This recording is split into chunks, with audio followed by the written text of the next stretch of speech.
Welcome back to Learners Academy. In this lesson, we're going to learn the fundamentals of linear functions. But before we begin, if you're not yet comfortable with concepts like graphing or basic functions, we suggest reviewing our previous lessons that introduce those topics. Let's begin with one of the most elementary linear functions, y equals x. At first glance, this equation might seem overly simple, but there's actually a lot to unpack. Here, the variable y represents the output, while x is the input.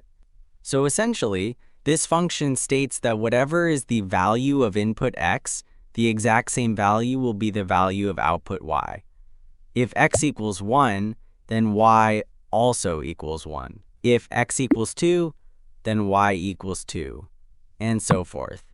Plotting y equals x on a coordinate plane might initially feel insignificant, but once graphed, you'll see it forms a straight diagonal line passing through the origin, 0, 0, and symmetrically dividing the first and third quadrants. You'll notice that at any point along this line, the x and y values are identical. So y equals x is a classic example of a linear function in its simplest form.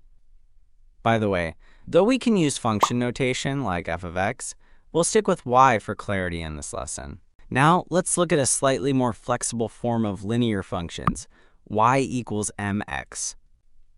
This equation closely resembles y equals x, except now x is multiplied by a coefficient m. This m allows us to create a wide variety of linear functions. For example, if we set m equals 1, we get y equals 1x. Which is effectively the same as y equals x because multiplying by 1 doesn't change the value of x. So what happens if we choose a different value for m, say m equals 2?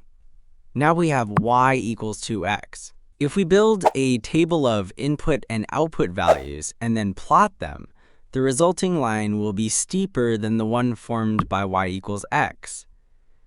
For every input value of x, the output y is now twice as much. Both y equals x and y equals 2x intersect the origin, because if the input x is 0, then the output y is also 0, regardless of the value of m. Multiplying any number by 0 results in 0, right? Now let's see what happens with m equals 3. Our equation becomes y equals 3x. Using the same method of building a function table and graphing the result, we find that the output is now 3 times the input value. And once plotted, the line is steeper and the graph passes through the origin. You may notice that as we increase the value of m, the slope of the line becomes steeper. Y equals x has got a slope, but y equals 2x is steeper, and y equals 3x is more steeper. In mathematics, this steepness is known as the slope of the line. So when we increase m, we are essentially increasing the slope of the straight line. Suppose we take m equals 10. Now our equation becomes y equals 10x. Graphing this will show a very steep line. And if m equals 100, the slope becomes so steep, it's almost indistinguishable from the vertical y-axis. But we could never get a truly vertical line with this equation because there's no biggest number. The best we can do is keep picking bigger and bigger numbers for m and say that the slope is approaching infinity as we do that. And that's okay, because a vertical line doesn't qualify as a function anyway, so increasing the value of m from 1 increases the slope. What about going in the opposite direction, creating less steep lines? To do that, we need to pick values for m that are less than 1. Let's start with m equals 1 by 2, or 0.5. Using a function table and graphing y equals 0.5x, we end up with a line that rises more slowly, clearly less steep than y equals x. Taking it further with m equals 1 by 4, or 0.25. This makes the line even flatter. Notice as m gets smaller, the slope decreases. Try m equals 1/10 or m equals 1/100th. and the resulting lines become nearly horizontal. They start resembling the x-axis more and more. Can we get a truly horizontal line? Yes, we can. Unlike trying to achieve a vertical line, which is impossible with equation, as in that case m equals infinity, a perfectly horizontal line is attainable by setting m equals 0. Then, the function becomes y equals 0, which is a flat line sitting on the x-axis. It has 0 slope, meaning it has no steepness at all. So to summarize so far, in y equals mx, m controls the slope of the function. Starting from m equals 0 and increasing it gradually, the line becomes steeper and steeper, always passing through the origin and trending toward vertical without ever getting there. But wait, we haven't considered negative slopes yet. What if instead of m equals 1, we try m equals negative 1? Graphing y equals negative x yields a line that passes through the origin but slants in the opposite direction, descending from left to right. It's essentially a mirror image of y equals x. The slope is still 1 in magnitude, but it's negative. In general, every negative value of m produces a line that is a mirrored reflection of its positive counterpart across the x-axis. M equals 1 and m equals negative 1 yield mirrored lines passing through the origin 0, 0.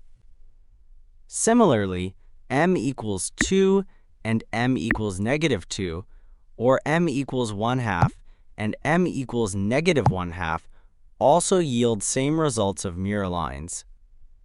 The value of m defines slopes, and the positive and negative sign defines the ascending or descending direction of the slope of linear function. But what if we want lines that don't necessarily pass through the origin? That's where we introduce a new variable, c. By adding c to the equation, we now have y equals mx plus c. This added value shifts the line up or down on the coordinate plane, allowing for even more flexibility.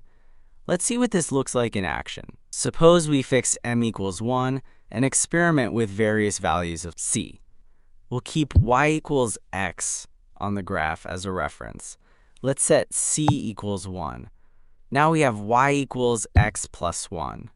If we make the input-output table then, for each value of input x, we have an output y, which is one number greater than the input.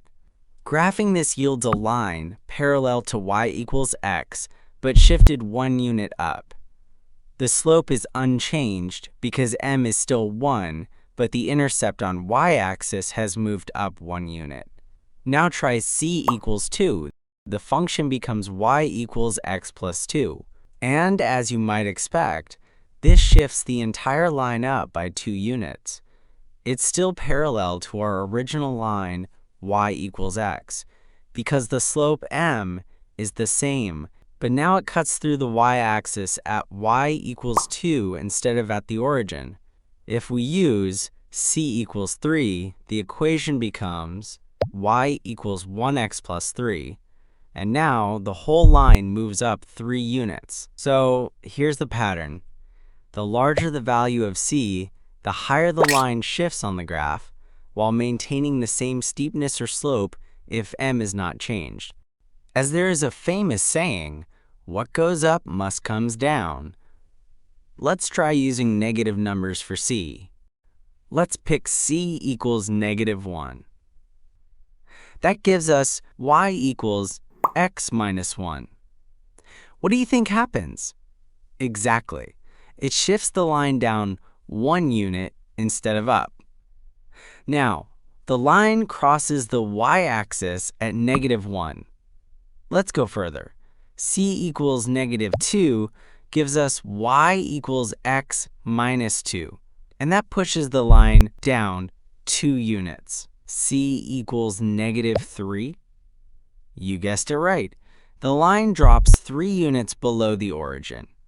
So in summary, changing m affects the steepness or direction of the line.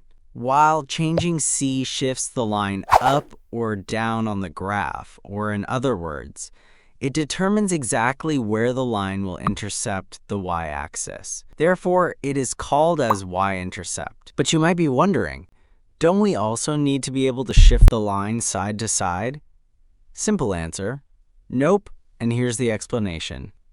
Let's say you want to make this line that appears to be shifted to the left of the y-axis. Well, if we zoom out just a little bit, you'll see that shifting the line up means shifting the line to the left, and similarly, shifting the line down means shifting the line to the right also. This works because the lines are diagonal and they continue on forever in either direction, so moving them up and down is equivalent to moving them left and right. So you can graph any linear function with just two parameters, the multiplied variable m to rotate the line, and the added variable c to shift the y-intercept up or down. And that's why the equation y equals mx plus c is so important. It's really all you need. So we're no longer limited to just lines that pass through the origin.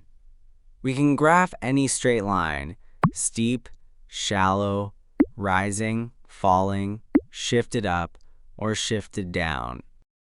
This equation, y equals mx plus c, is truly the foundation of linear functions. But you may encounter linear functions in more complicated and different forms. But as long as the equations are truly linear functions, you can simplify them into this y equals mx plus c format. Here, you may think how to tell if the function given in a different form is actually a linear function. Well, that's easy to figure out. To be a linear function, it should only contain first-order variables. That means that the x and the y terms in the function can't be raised to the second power or third power, or, as a matter of fact, it cannot have any other power except 1. Here we can tell easily that these functions are all examples of linear equations, but these are not. Of course, you can rearrange any linear equation into the form y equals mx plus c. Let's try to do that to the first equation on this list. X minus 2 equals 2 multiplied by whole y minus 6. We're going to use what we learned in previous videos about combining like terms and rearranging equations to get this into the y equals mx plus c form, so we can easily tell what the slope and y-intercept would be. To get y by itself, first we divide both sides by 2. On the right side, the 2's cancel out, and on the left side, we have to distribute the division, so we get x over 2 minus 2 over 2, which is the same as 1/2 x minus 1. The next step to get y by itself is to add 6 to both sides. On the right, the minus 6 and plus 6 cancel out, and on the left, we have minus 1 plus 6, which is positive 5. So it can be simplified into x by 2 plus 5 equals y. This can be rewritten as y equals x by 2 plus 5. Finally, it's in y equals mx plus c form. Now we can figure it out that the slope is 1/2 and the y-intercept is positive 5. All right, so that's the basics of linear equations. It's really cool knowing that you can graph any possible linear function on the coordinate plane with the simple equation y equals mx plus c. But the most important thing you can do to learn about linear functions is to practice by doing some exercise problems. That's the way to really learn math. As always, thanks for watching Learners Academy, and I'll see you next time.